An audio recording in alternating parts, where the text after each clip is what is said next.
Pemirsa, hujan di Jakarta lagi ramai dibahas di media sosial karena disebut mengandung mikroplastik, zat beracun berukuran mikro yang berbahaya bagi tubuh. Badan Riset Nasional pun membenarkan temuan tersebut.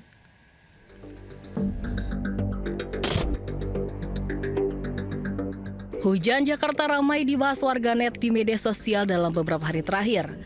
Bukan soal penyebab banjir dan macet, tapi kali ini hujan Jakarta disebut mengandung mikroplastik zat beracun yang berbahaya bagi tubuh. Dalam sebuah unggahan akun Instagram, hujan Jakarta disebut mengandung zat beracun mikroplastik. Reaksi warganet pun memenuhi kolom komentar. Ada yang percaya, ada pula yang menyebut itu hoax. Menanggapi hal itu, Koordinator Riset TMC Modifikasi Cuaca BRIMAPRIN Joko Gunawan menyebut, berdasarkan riset yang dilakukan Pusat Riset Oseanografi BRIN, hujan Jakarta mengandung mikroplastik ukuran 500 hingga 1000 mikrometer. Mikroplastik berasal dari plastik yang terurai jadi potongan kecil karena paparan sinar matahari, angin, atau gelombang laut. Saat hujan turun, mikroplastik terbawa air hujan dan masuk ke dalam siklus hidup masyarakat. Hujan mikroplastik ini banyak ditemukan di daerah perkotaan atau di wilayah yang marak pembakaran sampah liar. Dari riset BRIN, hujan mikroplastik beracun bagi tubuh, dapat memicu stres oksidatif, peradangan, dan gangguan metabolik atau imun pada manusia. Untuk menghindari polusi mikroplastik, masyarakat bisa ikut menjaga lingkungan dengan mengurangi sampah plastik yang kini jumlahnya makin mengkhawatirkan. Bagaimana tidak, dari total 32 juta ton sampah nasional, 20%-nya merupakan sampah plastik. Tim Liputan iNews melaporkan. Gatal ingin merapikan tiang monorel mangkrak bertahun-tahun, Gubernur Pramono Anung konsultasi ke KPK. Usai mengantongi restu KPK, Pramono pun berencana tancap gas membongkar tiang monorel awal tahun depan.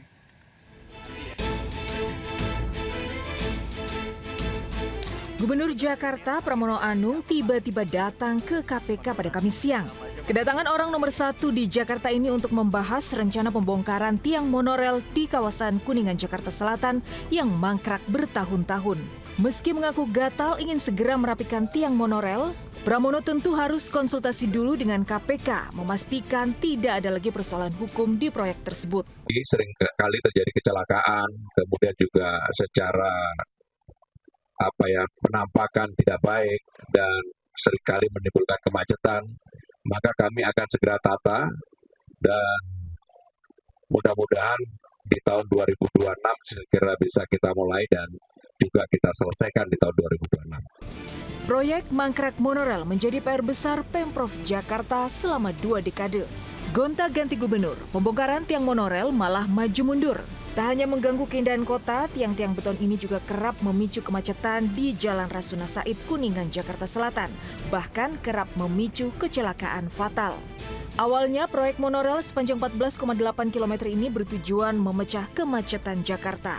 Diresmikan pada 2004 oleh Gubernur Sutioso, proyek senilai 450 juta dolar Amerika itu terganjal pendanaan. Hingga akhirnya dihentikan pada periode Gubernur Fauzi Bowo pada tahun 2008. Kini setelah mengantongi restu dari KPK dan Kejati, Pramono Anung menyatakan tiang monorel akan dibongkar pada Januari 2026. Kawasan ini akan ditata lebih ikonik dengan arsitektur modern. Tim Liputan iNews melaporkan.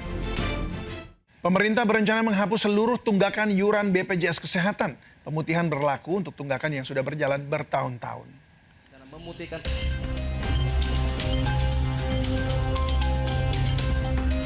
Pemerintah berencana memutihkan atau menghapus tunggakan iuran peserta BPJS Kesehatan. Rencana penghapusan pertama kali diungkapkan oleh Mensesnek Prasetyo Hadi. Pemerintah sedang memverifikasi data penunggak BPJS Kesehatan.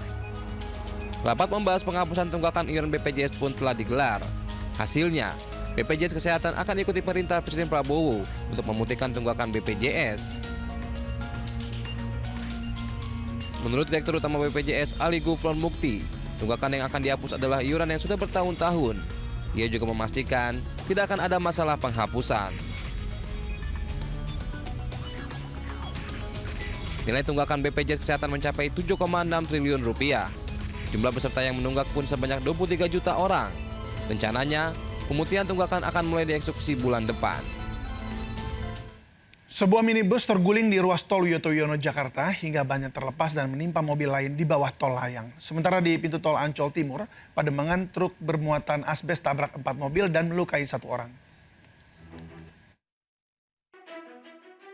Sebuah minibus ringsek setelah terguling di ruas tol Wiyoto Wiono, tepatnya di wilayah Matraman, Jakarta. Penumpang dan pengemudinya dilarikan petugas ke rumah sakit.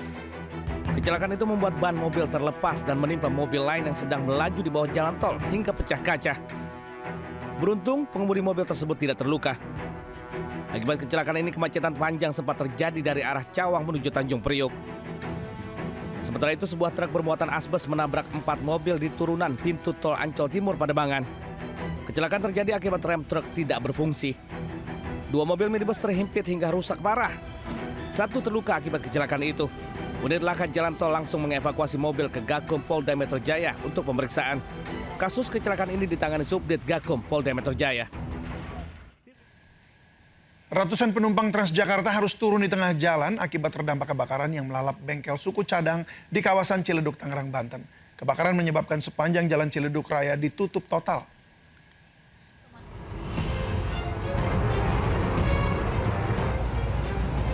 Ratusan penumpang Transjakarta Koridor 13 rute Mampang Ciledug tidak bisa melanjutkan perjalanannya dan hanya sampai halte Jor Petukangan saja.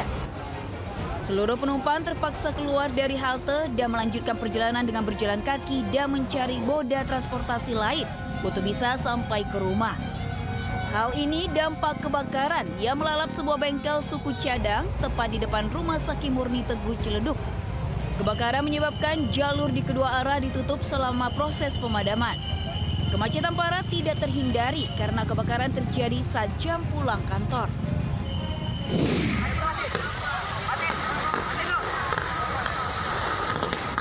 Kebakaran juga melalap ruko berlantai 4 di Ciledug Raya hingga membuat panik warga.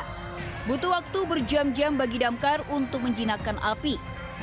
Banyaknya bahan mudah terbakar membuat api cepat membesar dan 91 personil serta 27 mobil pemadam dikerahkan. Tidak ada korban jiwa pada peristiwa ini, namun kerugian ditaksir hingga ratusan juta rupiah. Dari Tangerang, Banten, tim iNews melaporkan. Dengan cepat membakar sebuah warung kelontong Jalan Musyawarah Joglo, Kembangan, Jakarta Barat. Besarnya api membuat warga sekitar panik dan berusaha untuk memadamkan api. Peristiwa ini bermula ketika pemilik warung tengah mengisi bensin eceran ke dalam botol dari jerigen sambil merokok. Akibatnya percikan api langsung menyambar ke bensin dan kebakaran terjadi.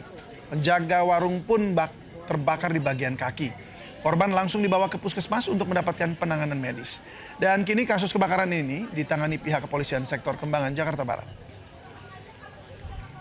Bolos hampir setahun, puluhan ASN Pemkab Subang, Jawa Barat tetap dapat gaji, bahkan dapat uang pensiun setelah dipecat. Pemprov Jawa Barat mengancam akan memajang foto ASN bandel di media sosial mulai bulan depan.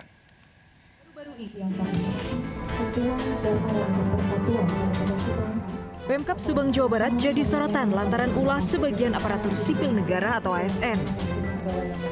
Baru-baru ini ada 12 ASN Pemkab Subang yang dipecat gara-gara bolos ratusan hari bahkan hingga nyaris 1 tahun. Tapi nyatanya para ASN bandel itu tetap mendapat gaji berbulan-bulan. Meski akhirnya ketahuan dan diberhentikan, para ASN bermasalah itu tetap dapat uang pensiun dengan alasan sudah mengabdi puluhan tahun. Bupati Subang mengancam pemecatan terhadap ASN malas-malasan masih akan berlanjut. Saya tidak main-main, Pak. Hari ini kita hitung ada 500. Yang apa? Yang ada di radar situ. Cuman ada yang garis merah, ada yang garis kuning, ada yang garis hijau. Nanti kedepannya yang 500 ini yang masih bisa kita maafkan akan kita beri punishment, mereka ditempatkan di tempat-tempat yang langsung terjun di lapangan. Soal ASN bolos dan malas memang jadi PR besar semua daerah. Gubernur Jawa Barat Deddy Mulyadi baru-baru ini bahkan punya ide untuk memajang foto ASN yang malas dan sering bolos di media sosial. Rencana itu akan mulai diterapkan pada bulan November mendatang. Gimana? Masih mau bolos? Dari Subang, Jawa Barat, iNews melaporkan.